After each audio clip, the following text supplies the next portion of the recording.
And we are here at Ishook, here with Ishook Comics and our great editor-in-chief, no other than BL Blankenship. And we have our great guest, we have Mr. Ray Wyman Jr. And we have our comeback guest, Mr. Chuck Dixon. We are here to learn about comics and the industry. To always learn is always best. And we got to get the information and to learn from the best of the best. So here we are with all the best of the best in this industry. So, let's open with Ray, if it's possible. Ray, what's your background? What do you do? What do we have? And talk to us. What's in the works? I think he might have frozen. Ray, have you froze? I'd say so. Yeah, you did. You did. Mm. Yeah, so he has to maybe. The worst case of stage fright ever.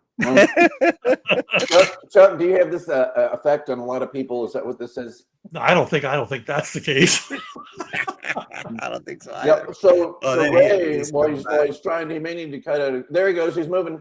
There we go. Now we got it. Can you hear us? Yeah, I don't know. I was having some. Now I can hear you. Yeah, it was like all of a sudden it just went. Yeah, it's a lag. It's a lag. We give the respect. Go ahead and say who you are in your background and everything. That's what he asked you before it froze. Yeah, what's new? What's going on? What are you developing? What have you developed? You know, let the audience who doesn't know. You know what I mean? Me? Yeah, you. Okay. Yeah. Oh, yeah. Well, I wrote The Art of Jack Kirby in 1993, and that kind of left me open to a bunch of all kinds of pain because right after I did that, Jack asked me if I wanted to continue with his novel. It's called The Horde, and he started that in '73, and I've been working on it ever bloody since. And I told you, during our pre-roll thing, I told you that I was, 40 years of marketing, writing and stuff like that. And I learned very quickly that marketing and writing a novel don't mix. They're completely different animals. And so I really didn't get started on the novel and start really banging away at it until about 2 years ago when I finally retired from marketing. And that's kind of where I'm at right now. We're done with it's a trilogy. So there's like the first book is done. Second book is almost done. Third book is better than an outline. And we're not releasing any books until all of them are done so that we don't string people out for years or whatever. We want to make sure that there's a good interval between each release. But it's a hell of a project. I have to say it's just been one hell of a learning experience. The learning curve has been really high. And to help support that, actually, one of the other things is that while I was doing The Art of Jack Kirby, I happened to do a lot of informal interviews of Jack. I got about 40 hours of tape conversations with him. And these are tapes that I use privately to help me construct things about the book that I never really actually used, because Jack didn't want to talk about he didn't want to talk about his career and stuff like that. He wanted to talk about God and mythology and superstition and a bunch of other things. Yeah, it was wow. It was a pain. It was kind of a pain in the butt for me, because I had to depend on, this is 93, and I had to depend on so many other people to do the thing, to write the book. And it was very difficult. But right now I'm in talks with podcast and documentary guys. They're very interested in taking the tapes because this is, like I said, this is material that hasn't been, nobody's seen before. And hopefully we can use that to promote the book, the Horde. So that's where I'm at right now. Oh man, you see, he's got me wanting to get off on something, and I wasn't even going to get off on this. And I don't know if you know what this is or not. They're well made, but they're hit pieces. Have you heard of Good Fight Ministries at all? I'm sorry, I can barely hear you. Have you ever heard of Good Fight Ministries? That they're a YouTube channel. No, I haven't. I'm sorry. So they have a hit piece out, and it's Marvel and DC exposed, and it's talking about Stan Lee, and it's talking about Garth Ennis and all that. And they talk about how Jack Kirby, how Stan Lee said, I want to make a comic and I want God, like God Almighty, to be the villain of it. And that's where Galactus came from. And they have Jack Kirby talking about that. Later, you get Jesus is Thanos. I don't know if you know the like Revelation stuff and all that, but like the bad like Gnostic version. Did he talk about any of that? I'm just more than curious because you said that he was talking about God and mythology and whatnot. Well, there's a lot of stuff that Jack did talk about with me, about God and stuff like that. One of the things he talked to me about, at the time I was going through whole lot of Christian stuff, and and I explained to him the story that I was learning, and he goes, "Yeah, it sounds like a likely story. If I were writing the story of God, I would have done the Jesus story." and and I mean, of course I busted up and laughed. I mean, I was like, wow, that's pretty damn cool that he was, and he kind of likened it as kind of like a New Gods kind of a thing, like the pact, Yeah. And we had a good time with that one. Actually, that was pretty good. But actually, this is an area you're touching onto is that I had so many of these conversations with Jack on all kinds of topics about, he had this whole idea about what the nature of angels, so he did that sculpture. I don't know if you ever saw the artwork on Jacob and the Angel. It's this big winged creature with all this stuff on it. And it looks like something out of, Fantastic Four with all these things on it and Look everything. that up because I know the wrestling thing, like the normal painting, but you're talking about something he did different. Yeah, it was a black and white, it was unpainted, and it was this beautiful illustration that Glenn Kalita had created a 3D pewter of. This is back in '89, and it was really marvelous. And and I asked Jack about these kinds of creations. Jacob and the Angel, you're changing the context. The angel would be equipped with all this stuff, and he kind of he looked at it and goes, no, it's this is what for back then, for today, this is what it would look like because we comprehend technology, or at least some of it. But guys who are running around with sheep all day long and looking up at the stars, to them it's wings. It's like he looks like a bird. He's an angel. He's taking off and he's fighting. Jacob's out there fighting an angel with, with fists and kicking and stuff like that. And I think that that's part of the Kirby mythology is that Kirby mythology takes parts of these ideas and blends them all into one thing. That's why we have New Gods. New Gods is really splendid because it blends those ideas, the mythology, the superstition, and all of that into one. That's how we get that universe. And when writing the Horde has been kind of difficult because Jack always wanted to inject ideas like Mother Box. Great idea, Mother Box. One of the first things that Jack told me about what he thought about computers was he said that I mentioned artificial intelligence, and back then in the '80s that was a thing, and we talked about artificial intelligence, and he just sort of stopped me. He goes, "There's nothing artificial about intelligence," and he started talking about New Gods. And it's this idea that, if we're going to create intelligence, intelligence is going to be sentient first. It's not just repeating things. It's not just regurgitating knowledge. So, I know I'm kind of wandering around a little bit. No. This is by the way, super interesting. Can I chime? like Oh, go ahead. Can I chime in a little bit about this angel thing? I mean, since we are talking about mythology. So in Judaism, we have a huge dilemma. And the dilemma is, and think about what we're saying. And this is Maimonides brings this down, and this you see this multiple throughout comics because people are going to depict biblical concepts, right? And the concept is, if an angel is spiritual and a human mind is physical, are we truly imagining something that's spiritual? Therefore, saying that statement, they say all the angelic depictions of angels with wings is the imagination of the human mind, of how they understand flight or speed of travel for angels. Yes. That's why the Talmud says The angel Gabriel is in with two wings, basically two sets of wings, because it takes him twice the amount of speed of travel. Michael was with one. Elijah's with four. The angel of death is with eight. But when it's a time of a plague, a pandemic, he's with two. So to teach us that we're referring to the speed of travel. We're not talking about how they really are, because the human mind can never truly imagine something that's beyond physical realm.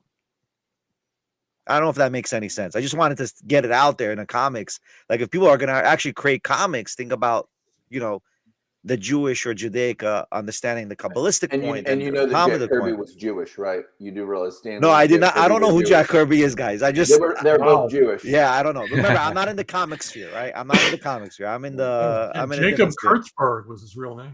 Oh, then we know that's a Jewish name. Yeah, I didn't know that. Kurtzberg, Jacob Kurtzberg, Kurtzberg. yeah, then Yeah. for sure that's a Jewish name. That's a Jewish guy, no He doubt. did westerns under the pen name Lance Kirby, and I guess he just liked that Kirby name, so he kept it. Wow. Yeah, he sort of settled on that. Yeah. The shops wanted to look larger than they really were, so they had all these artists working there. But Benny, you mentioned something about something that kind of crosses into what one of the things that Jack explained to me. There's a tape of him talking about he had pneumonia. Oh, When wow. and this is 1921, 2, something like that, which back in those days, Yes, this is live, living right? in the East Side in New York was a death sentence. Oh, I yeah. mean, this is bad news, right? Yeah. And so his mom and dad got all the rabbis that they could to go and pray at his bed. Wow. I mean, this kid's got this fever. He's like dying, and he describes this in great detail about how the rabbis, kept on praying and saying, "Demon, come out of him," and a bunch of other stuff. I mean, this is like this heavy. It's like this, as he said, it's just like this was a seance. It's just like they're an exorcism. They're out there to destroy the evil spirit that was in him. He recovered, obviously. Right. And he said, I don't know why I recovered. Maybe you really do have to have faith. I don't know. Well, it's faith. It's a mystery to me. It's also mantra. I mean, speech It's has a like huge power. It's really cool stuff, though. But it was just like the idea of this wonderment, Well, I I just Googled. I didn't realize this is the person. I mean, honestly, sometimes you don't put a name to the work that people do. That's the other reason why I pushed Ben to do this comic podcast with me, because I want to learn. I want to learn behind the people behind these creations, because there's a lot to learn. By the way, you should know, creating a comic book or any of these types of products is not easy. Your mind has to be like, I think we said this last time, Mr. Dixon, that your mind has to be like a Talmudic kind of structure in order to have this telling Chuck storyline. Dixon how to make a comic book. I just No, God forbid, God forbid. I'm just trying to praise how extensive his mind is in creating these universes. That's what I'm trying to say. Jack Kirby did a ton, though. He did the New Gods. He just anything that you get. Incredible Hulk. He had his own style to that he would do when the Silver Surfer and all that was done. Of course, Fantastic Four. He went over to DC for a while. He did the Demon, which was a person and a demon. I think they made him where he was just the demon later on. Satan 6. He had that. Truck, fill in. Yeah, he was. I mean, he's a pillar of comics. I mean, you can't know about comics if you don't know about Kirby. So Wow. He loved mixing he loved mixing the tropes. Wow. He wanted to mix the tropes together. So there were God tropes, there were king tropes, there were kingdom tropes, great kingdom battles, and now you get well, actually I think the pinnacle of that would be New Gods, where he mixes so many of them together, and it's a new story. You don't read it as superstition or a trope. You read it as a brand new story, and it becomes itself. And that was one of the brilliance. That's the brilliance that catches your attention. By the way, side point, they have on Wikipedia his tombstone, and in Hebrew it says Yaakov ben Binyamin, Jacob the son of Benjamin. Look at that, Ben. Jacob. Yeah, that's both Ben's in my name, so I figure All right, anyway, that's side point. Anyway, let's get to Mr. Dixon. I know he has a great, by the way, product that's coming out this weekend, right? Yep. Yeah, and I'm so Tomorrow. excited, by the way, because I didn't link that movie was part of your product and your thing. And I'm like, Yeah. and then we had, who we have last week? I forgot his name. I mean, I can't remember everybody, but Man, you're making me juggle. I went to the wrong house. I went to our old house on accident and got the mail out of the mailbox because it's still coming there. And then I came here and then it dawns on me, it's Thursday. You better step on it. And somebody's going 25 miles an hour in front of me because people have these signs up that say, "We love our kids, slow down" on our road. Yeah. Anyway, Mr. Dixon, let's talk about this movie as well, because I know they have that release. And by the way, thank you, Mr. Ray, for this Jack Kirby thing. It's a lesson learned. I love it. That's why we have these podcasts, so I can learn these things, and we're gonna learn more hopefully in the coming hour. Mr. Dixon, go for it. What are we looking for this weekend? There's a Jason Statham action film coming out tomorrow, worldwide release. It's called A Working Man.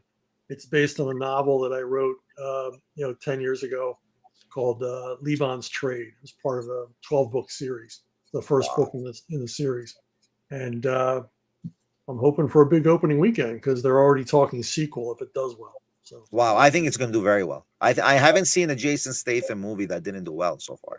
Is this True. potentially going to be like a comic book series? I'm just or graphic novel. Like, is Dynamite going to pick it up like they have Bond? No, not Dynamite. I'm writing a graphic novel. We have an artist lined up. As soon as he's done with his current assignment, he's going to get on it. I'm about 30 pages into the graphic novel. He's going to come back, Mr. What's it called? He's coming back. Yeah. Please do. I want to hear more Kirby. Yeah, he's coming back. He said he just needed a 2-minute break. Anyway, listen, I think this is a huge thing, by the way, Mr. Dixon. The fact that you got Jason Statham, how did you guys get him? Well, initially Sylvester Stallone was interested in this, not to play in it, but to produce it. And he wrote the screenplay.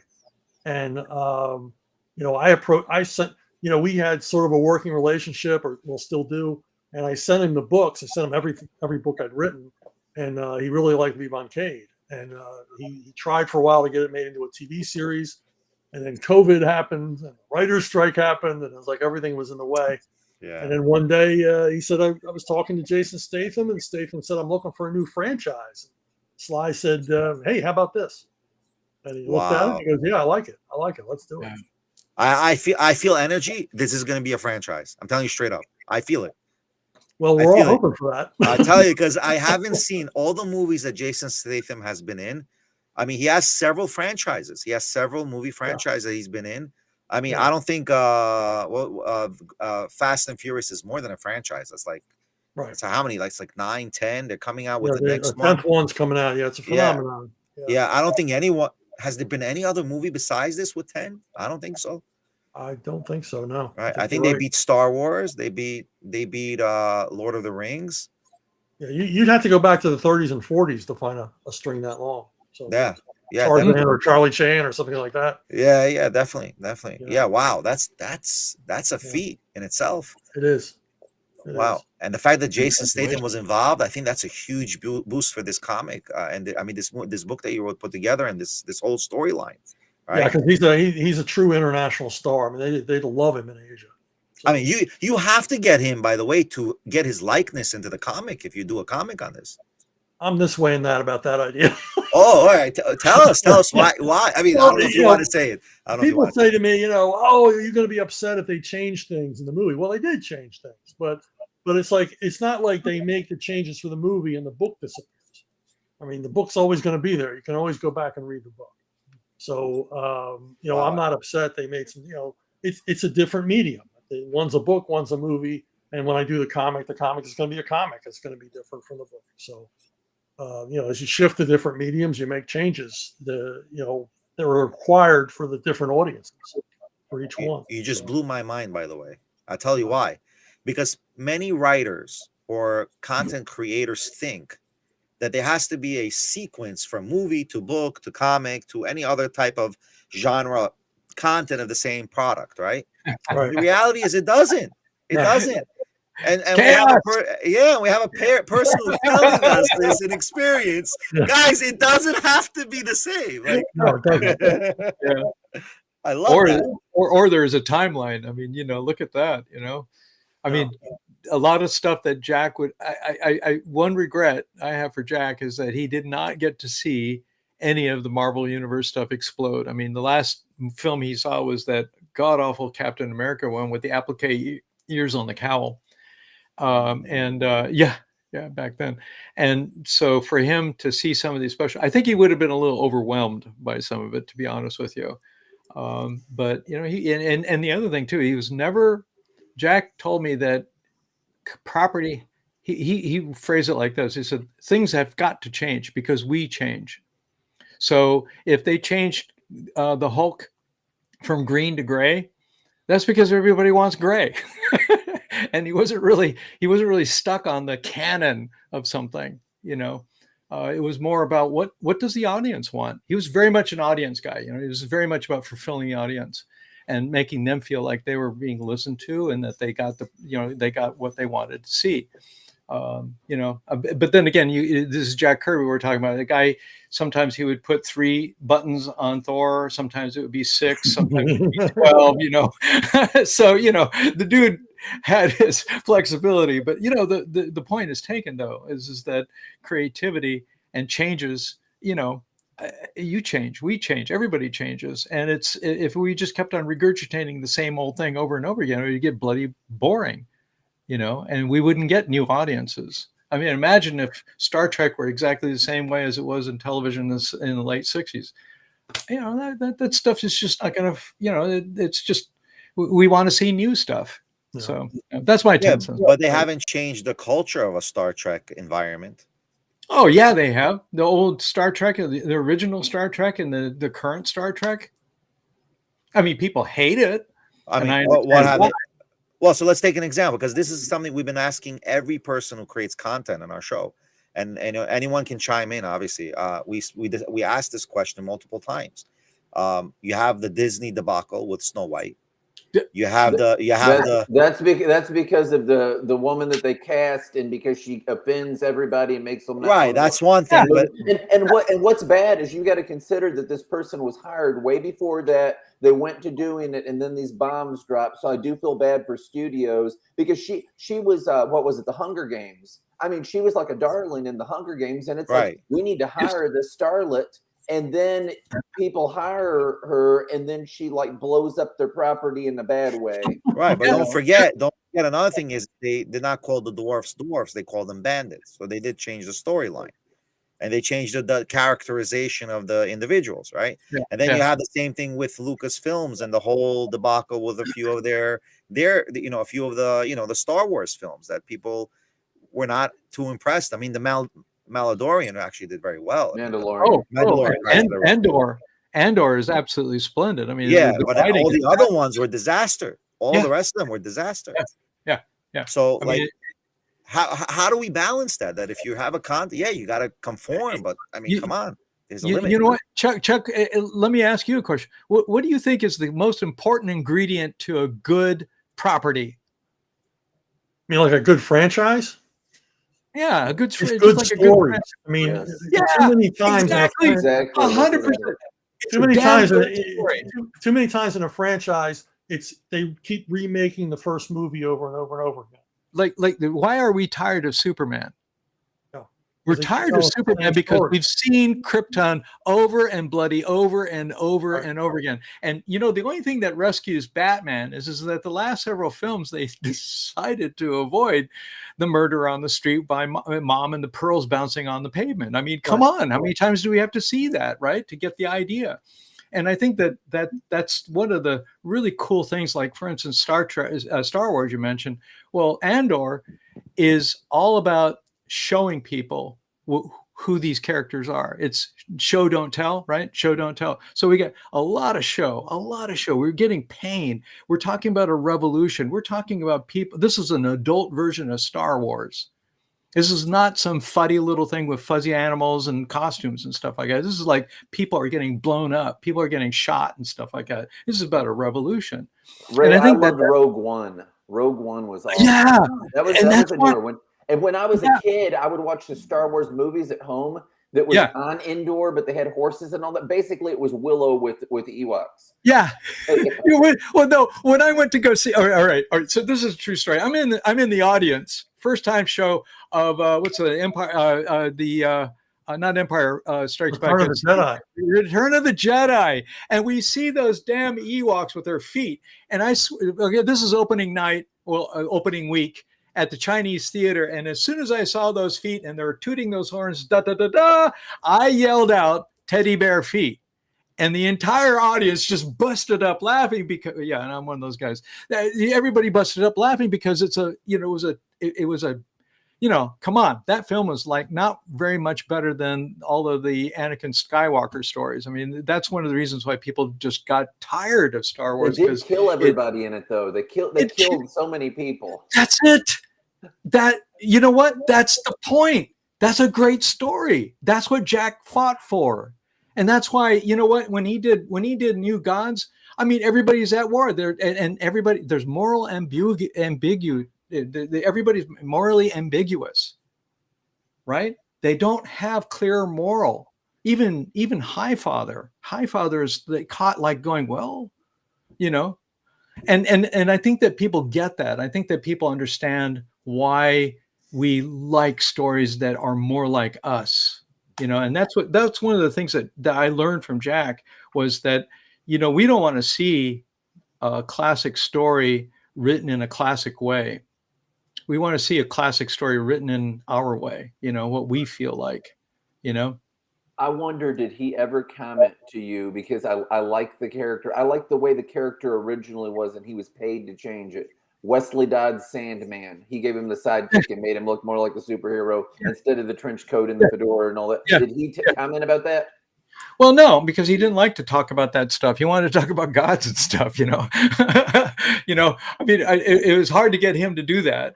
But we have heard him say to other people that he went through a great deal of agony having to read, to go and change and go against his gut feeling about creativity and what people wanted to see in these stories. That's why New Gods people still want to read New Gods. Right. And they want to just read, the New Gods. They want to read Jack Kirby's New God. They want to see the Pact because the Pact is full of fury.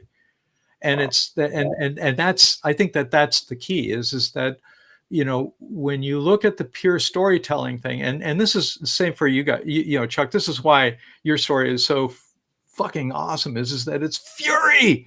It's furious. It's angry. And people feel angry. And right now that's what we do, right? We feel angry and we need that catharsis to get that out, to be angry, So, it's, and when they do, Sleeping Beauty or whatever they mess up next, I'm covering up my words here because I want to say other words, right? Whatever they decide to muck up next, that's beside the point. I don't even think the kids today want to see that stuff. No. They'd rather see the original animation because that's cute. Absolutely.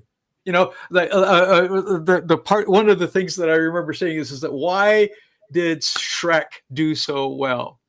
Because it destroyed all the bloody tropes. Snow White shows up and she does, what's that song? It's the Immigrant song. Yeah. That moment where she's like, and the birds come over and get all the trees. No, that was awesome. I love that. Did you watch the one with Puss in Boots, whatever the final thing where he faces up against death? I didn't see that one. No, I didn't. It's really fantastic. I mean, like shockingly good. It's super cute, and you get it. Big Tom Horner is the villain. Little Tom Horner. He's the villain, and he's just like pure evil. And he has all these magical things that he's stolen, and he pulls one out of a jar, and it's Jiminy Cricket. And he says, you're a locust, you'll eat that. And he's not like, I'm not a locust. He says, well, what do you do? He's like, well, I judge you. it's great. So he's trying to be his moral compass. And he's like, you're a monster. And he says, it took you that long to figure it out, idiot. And I want to ask. Okay, and that's the thing about Shrek is that's what Shrek did. And Myers and those guys, they knew that. They understood the DNA of original storytelling. Yes. No doubt. I loved it. I love this whole thing. I Oh, also go ahead. just want to say that Jiminy Cricket's voice there, they did a James Stewart impersonation, They which made did? me like it all the more. Yes, Okay, I I love gotta go James see it. Stewart. It's on my list. You sold me. So I want to ask Mr. Dixon then another question to Ray. Mr. So now you have this movie coming out, right? And Ben always says I'm always looking at business aspect, but I think almost all conversations we had with everyone, I think also our last conversation, business is an integral part of content creation. You can't, create content without having some education in business and business savvy. And I think everybody would agree with us on that, right? What is your strategy? Like now you have this movie coming out. What is your strategy to get people to know that there's a book out there? Well, I've been on social media. Amazon's been helping. I mean, my book sales have gone up on the Levon series. Now the job is to make them aware I've written other stuff, not just Levon. So, get them aware that there's this, mountain of material they can look to. If they like what they see, there's more. So, it's always been true that when you're a creator, you got to be a marketer too. Yep. Because your publisher or your studio, they're only going to do so much for you. Right. But are they going to write in the introduction based on the book written by Chuck Dixon? Is that going to be there? Yeah, I'm in the opening credits. I mean, okay, cool. Because because obviously people who are going to watch the movie not necessarily would know that it's based on the book, right? Yeah. And hopefully, they're not going to look for it also, right? Yeah, hopefully, some percentage of them are going to go, hey, there's a book. I might look for it. So right. So that's the key, right? We have to, when you develop film, make sure there's some mention of the book in the intro of the credits. I mean, that has to be there. That's a must. Yeah. I watched The Thicket not too long back. That was a Joe Lansdale book. Have you ever read that? Ever checked that out? I like Westerns a lot. I liked it pretty good. His books are always like better than the movie adaptations, but it was a nice movie. They had that one famous midget guy in it. I can't even think of his name, but Game of Thrones and the New Hunger. Yeah, he was great in it. The woman that's the main bad woman is the girl in Cape Fear, the De Niro one. Oh yeah. Julia Lewis. Yeah. Yeah, she's a villain. Oh wow. I didn't realize that was a Lansdale thing. Yeah, it's a Joe Lansdale thing. That's what caused me to watch it. Last night I watched Hannibal Rising. I don't know if that's a book or not. I know the other 3 Hannibal Lecter movies are, which Red Dragon's amazing. Damn. I don't know how you watch that stuff. I can't. Watch Man, I can't watch that stuff. That's like dry compared to a lot of the stuff that I watch. But okay, I don't know. This is to me. That's not my genre. That's there's like a window. It's with fava beans. Exactly. I've written like extreme horror stuff. I don't know like how extreme any of the stuff that y'all have wrote is. And when somebody read it, they said I thought extreme horror was like Clive Barker, and it's like no. Wow. No, it's really not. No. Wow. So, Mr. Ray, how writing about Mr. Kirby? How was the experience? What was your experience writing about torturous? No, I know you told me torturous, right? But I mean, it's like my story is like the nightmare of independent publishing.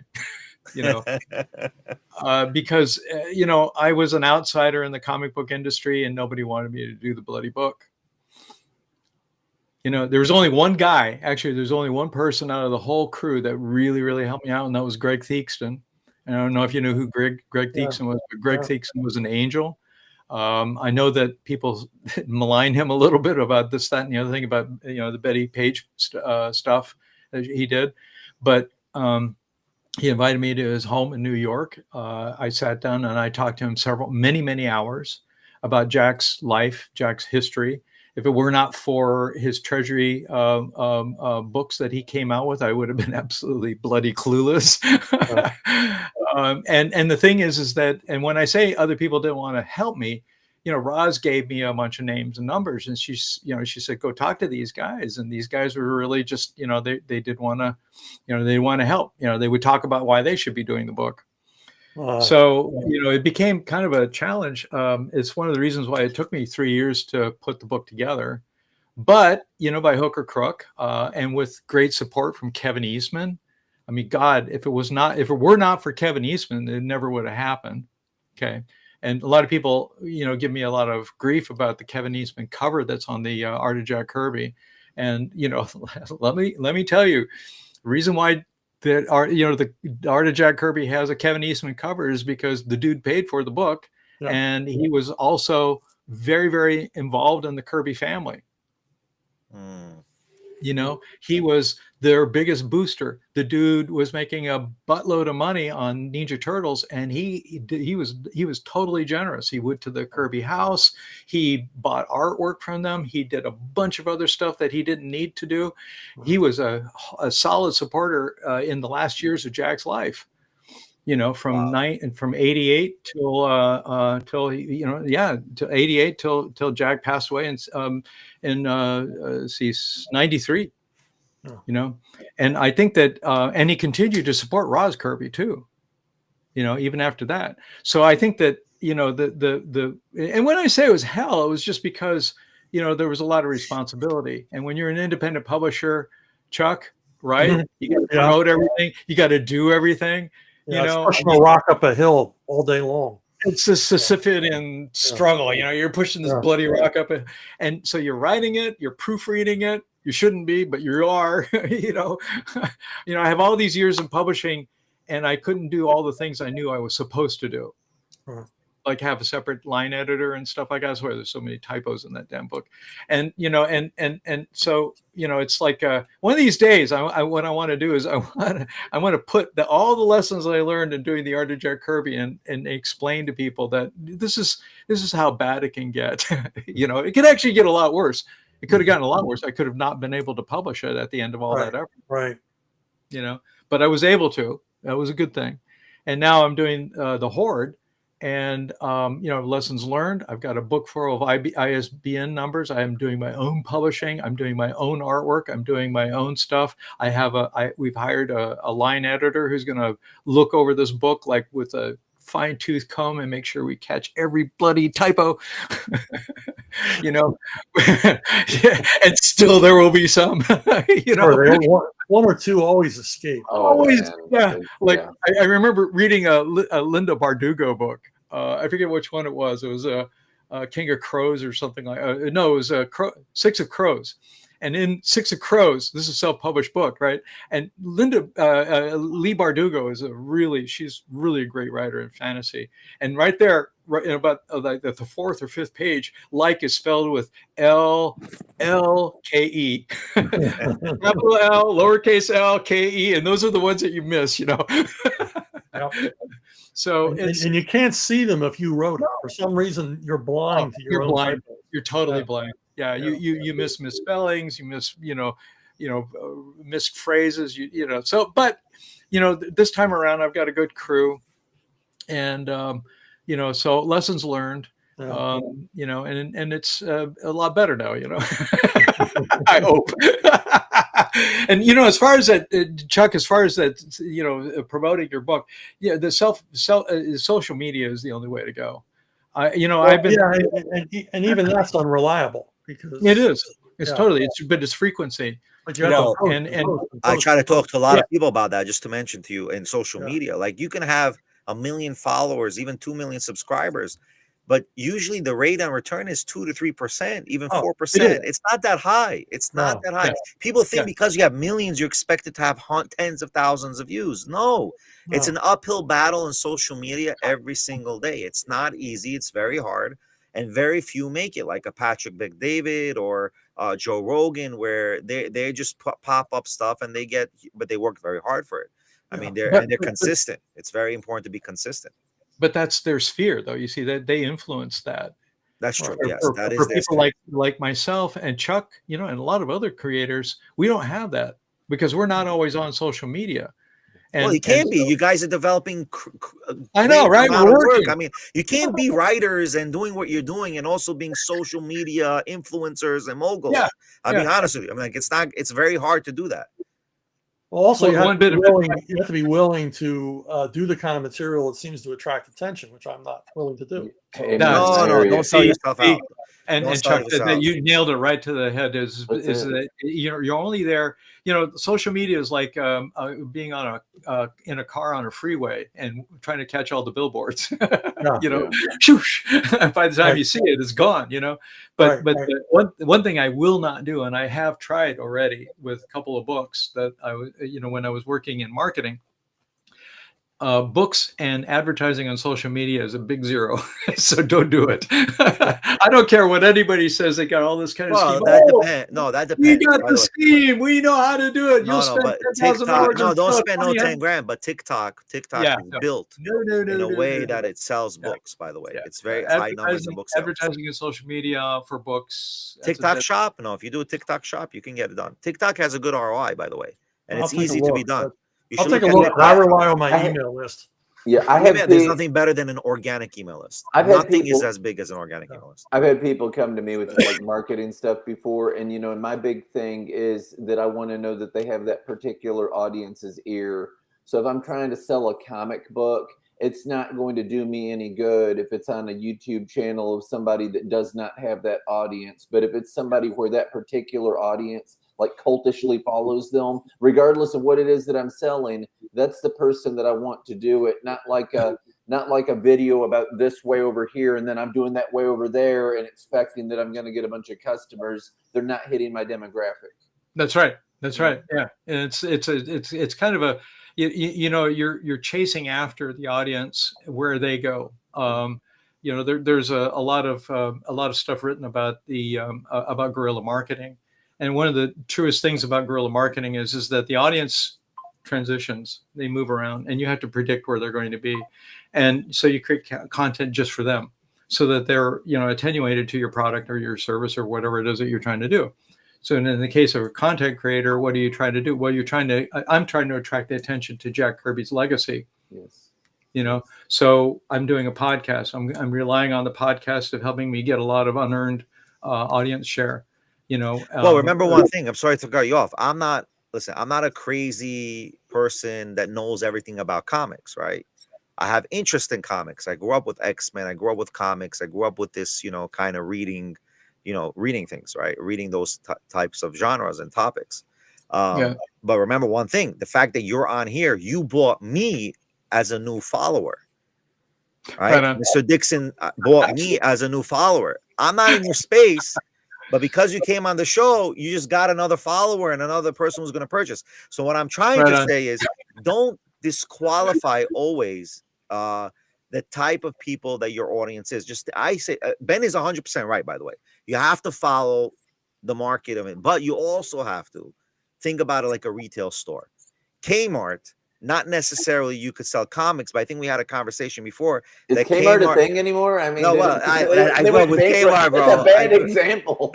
Okay, well, let's just say Target or other stores, right? Woolworths, whatever. If they had comic racks, all these clothing, they had comic racks there. Right. And you would be able to also buy a comic on a checkout or whatever it is. Even Staples, I remember, used to have comic racks. They used to have it in the old days. Barnes and Noble's always had it in the Barnes and Noble's a bookstore. But in general, the point I was trying to say is that you're going shopping for something else and you're buying the comic, right? And you're buying another, So I'm just trying to say, like, think about social media the same way. Because you never know, that guy who's looking for political news is also a comic guy. Benny, I mean, and I get what he means, because like a lot of things that you have that are popular with comics, unless it's like Kevin Smith or somebody that's absolutely huge, it's people that are criticizing comics. And it's like, and then they're going to turn around and sell something, and it's like, how does that work? It's like, I hate you all, by the way, by this book. Yeah, you were referring to someone, right? I don't want to say who you're referring to. A lot. A lot of them do that. We could spend like 10 minutes naming names. No, let's not name names. I don't want. I'm not gonna. Yeah, I don't want to have a lawsuit. Then how about this as a model, though? You see, comic books, the best stories are protest stories. Right? I mean, really, some of the best stories are. God Loves Man Kills was amazing. X-Men. You know what I'm talking about? I love that, where they had the preacher that wanted to kill all the mutants, and the woman that adored him was like his assistant, and she was a mutant, and all that stuff. I mean, stories like that are just like great, where they have this big human dynamic to it. Yeah, and I think that it touches on our I think it touches on this idea. I heard from somebody that religion, for instance, is a compact with society. We decide what we're going to believe. And I think the same way with entertainment is that we have a compact because of the things that are expressing us or pushing us down or making us feel powerless. And so through comics, through movies, through things, if these things don't help us sort of capture what our spirit, where we are today, then that's why it misses. That's why Cinderella missed, because it doesn't have anything to do with us today. It has to have something to do with what we're going through. Chuck, that's why your stuff resonates. It's the same thing. It's just like, why? Because we're angry.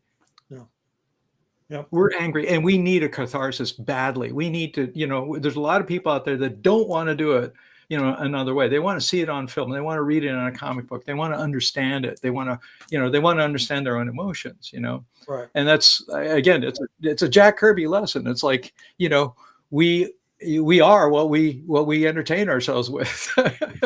Wasn't Snow White, wasn't that like Germany? I mean, it was Western Europe, but wasn't it supposed to be in Germany?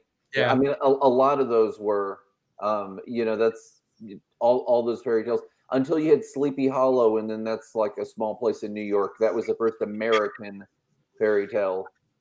Ichabod Crane. Yeah. Mr. Dixon, do you have any aspirations of getting your stuff into the anime sphere?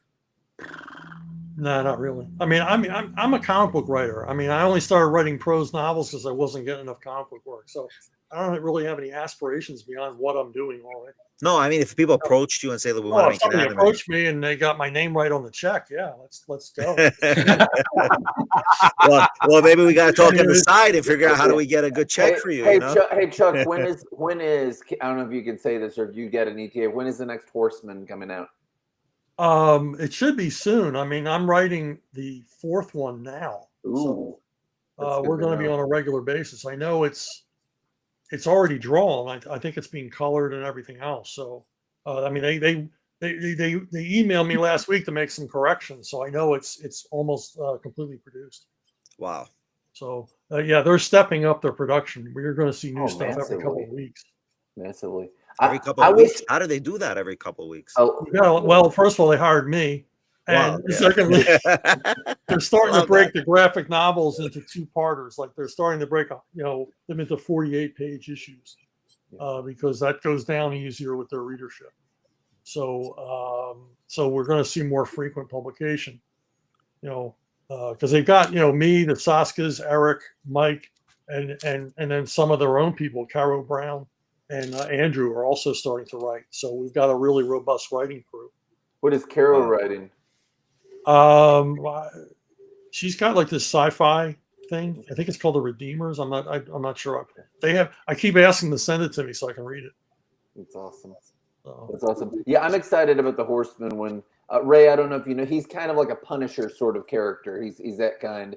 Guns, bats, all that, vigilante. Yeah, a little more humor. A little bit more humor. A little more heart too. That's not hard. It's not unusual humor. Right. By the way, I got to just cut everybody off. Mr. Chuck, please stay with us. Ray has to go. I just want to say goodbye to Ray. Thank you, man. Thank you very much for coming on board. Really enjoyed it, you guys. Really back enjoyed again. Have a good time Back at Wonder again, Con. obviously. We want you back again. Thank you. Okay, good to see you. Thanks. Bye-bye. Bye. Yeah, awesome. I apologize, Mr. Dixon. Continue. I apologize. Well, Ray brought up his regret was that Jack Kirby never saw the Marvel movies. My regret is that Jack Kirby never saw one of these. Oh, yeah. Because he invented the mother box. Wow. Wow, that's a good when point. when I was a kid, read New Gods, and the mother box shows up, this little device that you can talk to, and it knows everything, and you get an emotional attachment to it. I thought that's the craziest thing I've ever seen. That could never happen. And now we all have them. Now we have. but the difference is in the mother box, it's more sentient than what we have with ChatGPT. I don't think ChatGPT or AI will ever become sentient, my opinion. Yeah, but you can talk to your, yeah. It might not be sentient, but it's awfully close. And it is. It is. And when he created this, I mean, we didn't have personal computers. I mean, the idea of having a personal computer was unthinkable. No doubt. If you were saying, man, I really want this or this or this, your phone knows, and you'll start getting suggestions. So that's kind of there. Yeah, it's getting spooky. some of these AI programs are pretty creepily human when you talk to them. Well, they're They taking seem to data know from, stuff. but they're taking Yeah. our data, right? They're taking our data. Yeah, but Instead. the way they pick and choose. I mean, imagine all the data that gets fed into those AI servers, and they're able to pick and choose. I mean, They're getting a friend smarter. of mine was having a theological argument with his AI program, and he said it was making some really excellent points. You know, it was like, where Well, does this come from? Well, I could tell you something. I use it for rabbinical studies. It's Yeah. unbelievable. Yeah, I can I tell imagine. you, it has it you know, because in our realm, right? It's like you have to be able to innovate ideas and theology based on the text. It created independent. I can't share it because people, I don't think everyone will really understand. But in general, it was able to create ideas and new interpretations that are solid, Yeah.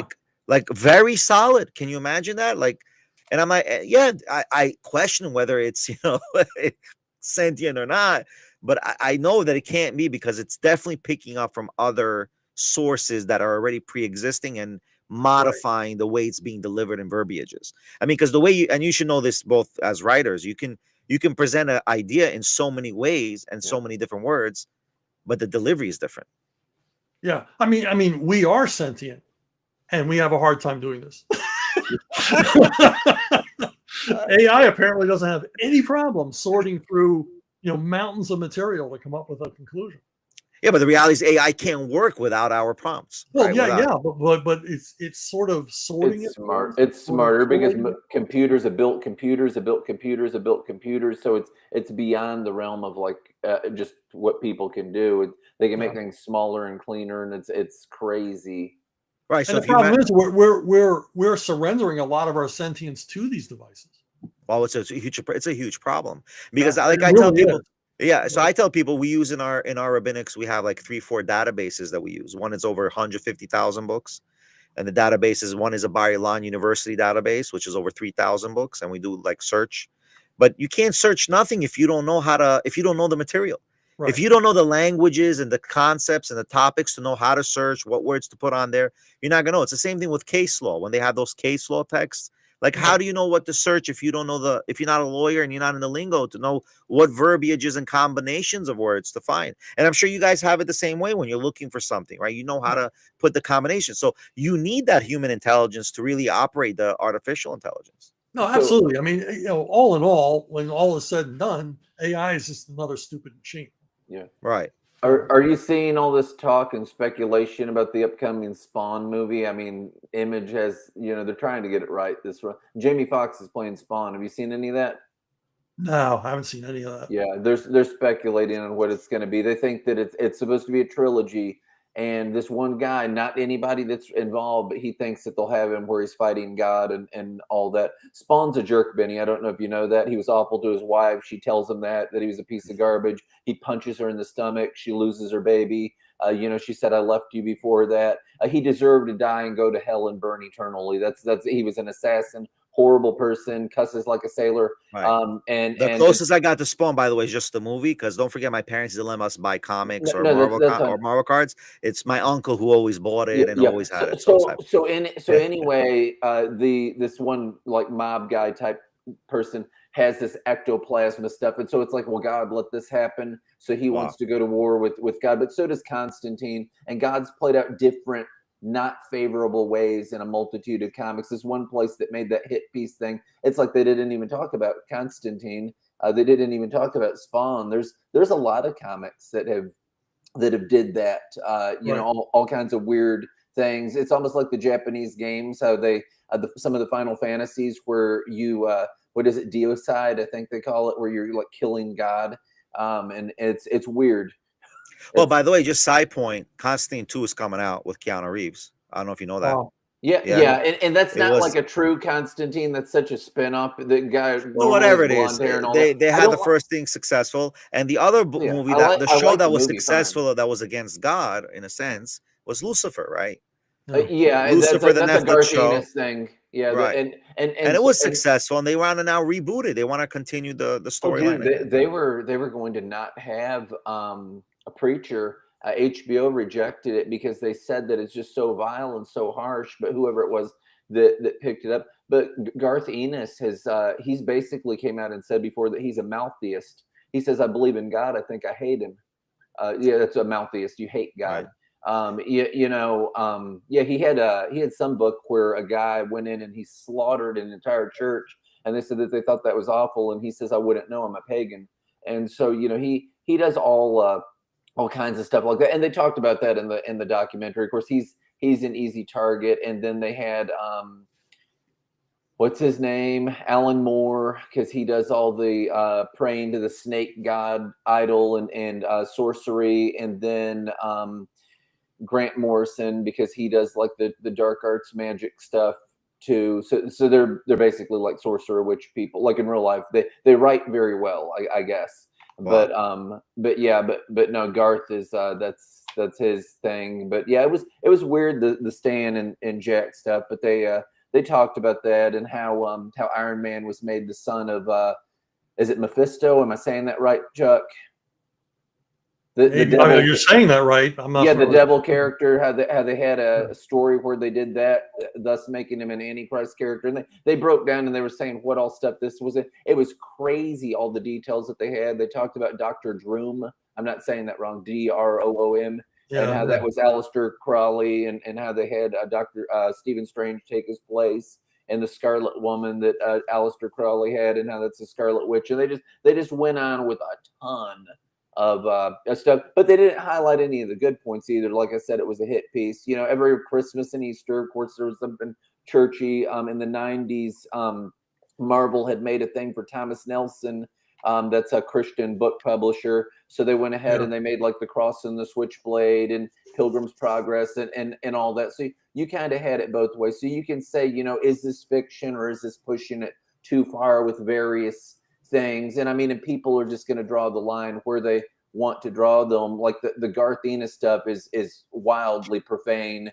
It's not like the Galactus where let's take a character that's like God. It's not God, but it's like God in this way, or Thanos taking Revelation type stuff. And so you've got the Great War where all the armies are fighting against him. Only he's like the Jesus figure, but the flawed Jesus figure, because he's just going to wipe out random people instead of like the just and the righteous being in different things. Because it's like, what can we do to him in a Gnostic-y way to make him that way? I mean, he sits on a throne and everything. So it's got Revelation type things. There's so much so, but a lot of stuff does. The Four Horsemen, you've got that. Apocalypse is the character who makes them. So tons of stuff. And they did that in like WWF and all that.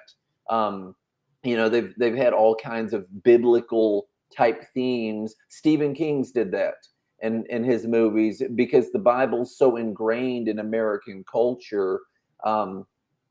It just makes it more poetic, I guess. Chuck?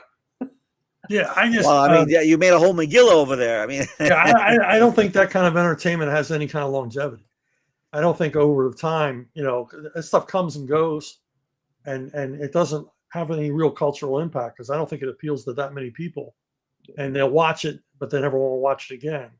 That's true. Yeah, I agree with that. Because you look at like the most popular horror franchises, and generally the most popular ones are the ones where Jesus wins in the end. The Conjuring universe, things like that, and people will watch them over and over and over again, and they continue to be successful. But I think this other stuff, I think it's just ugly and anti-human. Yeah. And who wants to be lectured by people who apparently have given up on everything? Oh, that's a good point. If you hate God, keep it to yourself. I don't want to hear about it. Yeah. No doubt, I agree with that. I agree with that. Yeah, for sure. Which book you think amongst your books has the longest, let's say, lifespan of constant success? Well, the Levon books, but of everything I've ever worked on, my graphic novel adaptation of The Hobbit is the biggest seller I've ever worked on. That's wow. I mean, it sold millions of copies worldwide. Tolkien. Wow, that's unbelievable. Yeah. That's awesome to hear. I love that. It gives a little, it gives hope for others who want to get into the game, so to speak, right? Yeah, yeah. Well, it's a crowded field, and it's getting more crowded every day. Especially thanks to AI. I mean, there's like 1,000 new books a day put on the market that are AI. Yeah, those books are not. like I'll be honest with you, I use AI for editing. I use Right. AI to rewrite for me. Um, but then at the same time, I would then give it to another person to read it. Please review it, see if it's good. Because Right. I can't, no offense, I'm not gonna pay $30,000, $40,000 to a ghostwriter Right. when I can dictate to the prompt what I wanted to say after I wrote what I want to say and say, okay, is there a better way of writing it? And then I say, no, I don't like it the way he wrote it, and change it up. Like Right. things at Right. that level. That's what I think. That's what the benefit of AI is. Save money on these other individuals so you can get it right the way you want it. Right. Yeah. Like I tried. I mean, Ben is awesome. Ben, listen. He not. I mean, Ben can understand what I say, so he's able to Right. write what I want. Right. I mean, Super Black, the first line, just gave him the idea. He spat it out like this, like unbelievable. And the second volume too, I just gave him a general idea, and boom, 80 Right. pages, right, ready to go right now. We're going to develop issue 2, and then volume 2 is ready to go. So yeah, I mean, I think it's beneficial to that level. So I think if people learn how to use it, they shouldn't be discouraged. But for Right. sure, all these gimmicks that you're getting on Instagram, write an ebook with AI, it's all nonsense. Yeah. Yeah. I It think it's is. all nonsense. But the problem is that outlets like Amazon and places like that, they don't care because they're making money in the aggregate. I mean, That's you true, might but they're do. still asking right now. They're going to enforce. I mean, I have Yeah. KDP, right? I'm sure you also have a KDP Yeah. account. Yeah. So they do have this thing is AI, and they have Right. a rule. If You have it's to let them know. Yeah, you have to let them know. But Right. but as long as if the whole thing is not AI, you Right. don't have to let them know. Right. So that's the Right. thing. So if they're fully creating, if a person's doing a full AI book, he's got to let them know. Right. It's not fair if they don't. It just it puts us down. Well, also, I mean, a lot of authors recently have been outed using AI and not telling anybody because there were evidence within the stuff they wrote that it was AI. Oh wow. And So they're they not get even doing what I'm doing. They're not using it for corrective purposes. no, They're they're using using it it to write their books. from scratch, literally. Yeah, I mean, well, not from Wow. scratch, but I mean, you can go chapter by chapter. I've discussed this with a guy I co-write with, and he was playing with one of these programs, and the results are astounding. But I don't want to go anywhere near it. I want my voice to be heard. No So, doubt. No doubt. With but a what he story. showed me was frightening because it's going to be the end of literature.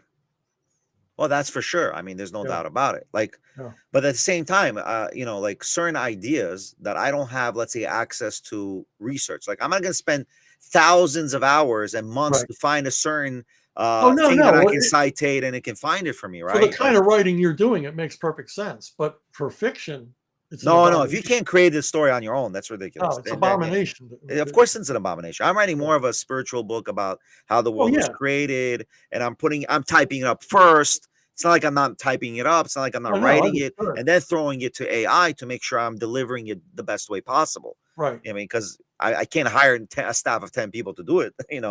AI's right there. Pay like what? ChatGPT $200 a month. Grok. I have Well, access to all these things for I literally for mean, nothing. if you're writing, you're asking yourself the same question all day long. Is there a better way to say this? Now you have someone to ask. Right. Tell me, is there a better way to say this? Yeah. Like, Oh, you got A, B, C, D. Yeah, okay. I'm gonna go with C. That's a better way to say that. yeah, no doubt. So I don't know. I don't know if you're on with this or not, Chuck, because this is the way that I look at things when I write. I really like to subvert expectations, and particularly in horror. Sometimes I'll think, "What is the worst possible thing that could happen to this person?" But the consequences have to be real consequences, Yeah. not like let's forget about it in 5 minutes and bring this person back from the dead or whatever. It's got to stick. Do you Yeah. like that? Is that what Oh you're yeah, about? yeah. I mean, I'm all about the deconstructed plot line. I mean, nothing goes the way it's supposed to go. Nobody wants to read a story where we're going to go do this thing, and then they just do it. We're gonna rob this bank, and we're gonna go in at this time, and we're gonna crack the safe, and we're gonna get in a getaway car, and we're gonna do this, and then they do just that. Yeah. It's like no, you got to throw obstacles their way, or it's not an interesting story. You got to constantly create challenges. You got to be cruel to your characters. You have to be cruel to your readers, and like you said, you have to give them what they expected, but not in the way they expected it.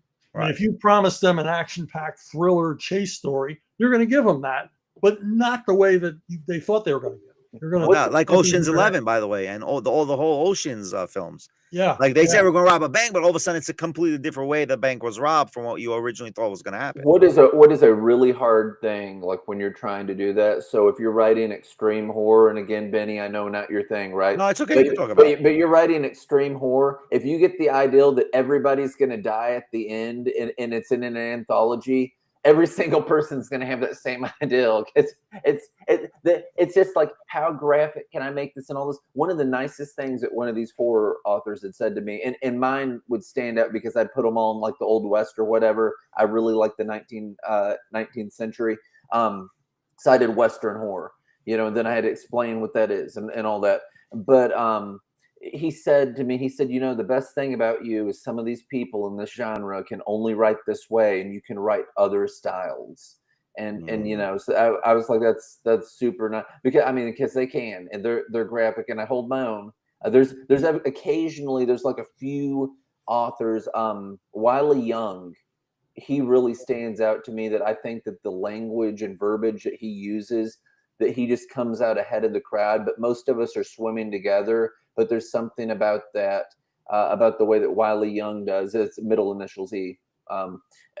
He's got this great, I don't even know what about him, just like Cormac McCarthy's writing. I'm not putting him on the Cormac McCarthy level, but just where something jumps out and it's like, this thing's not like all the other things.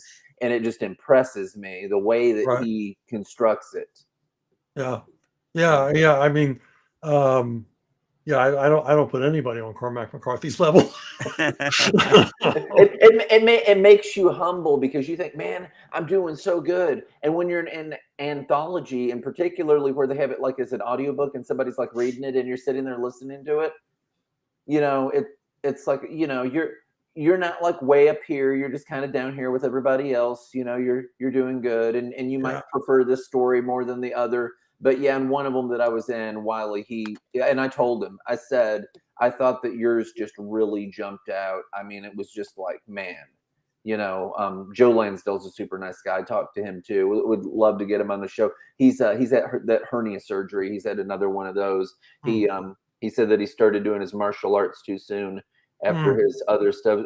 Just very nice guy. He's written a lot, but he writes really well. Yeah. He's considered the biggest deal, by the way, in Western horror. If you were asking like who the biggest person is for that subgenre or subsect of a subgenre, because it's really Weird West and then Western horror, him, Joe, like everybody knows him. He's like the biggest. I've read Chuck Lansdale. I just prefer my Westerns neat. I don't like. All right, guys, we're gonna have to take a close. Mr. Dixon, you want to make any closing statements, any closing remarks? I'll just go see A Working Man and see it with someone you love. Definitely. I'm definitely gonna get a chance to see that. Maybe on Amazon Prime. Maybe it'll release early at the same time, and I can get a little rental on it. Guys, please watch Mr. Dixon's movie. Again, The Working Man with Jason Statham. I mean, that's my man. I'm a fan of his. Everybody, don't forget to QR code Ray Wyman's QR code for his site, bluepress.net.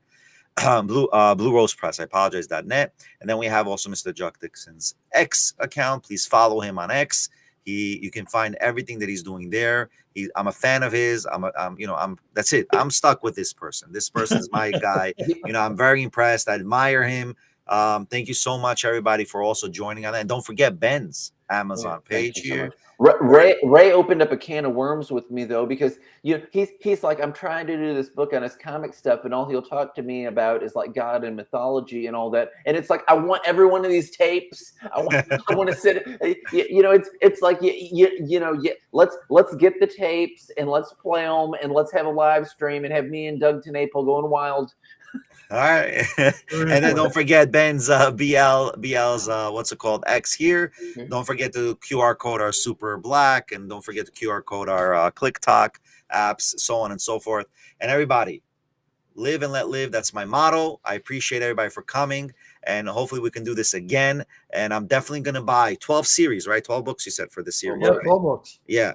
You can look it up on Amazon. I'll also put in the link below. Are these audiobooks too, by the way? There's audiobooks of the first 11. The 12th one's coming soon. Awesome. Wow. Do you speak it or you got No, someone? no. Oh, all right. No, you got a good voice, Mr. I Dixon. leave that to professionals. Yeah, I don't like. Nobody likes the sound of their own voice. All right, guys. Anyway, thank you so much. And again, please come back again, Mr. Dixon. We really appreciate you. Definitely. And I Ben, always enjoy it. Thanks, guys. thank you so much. I appreciate that comment. Thank you so much, guys. And everybody,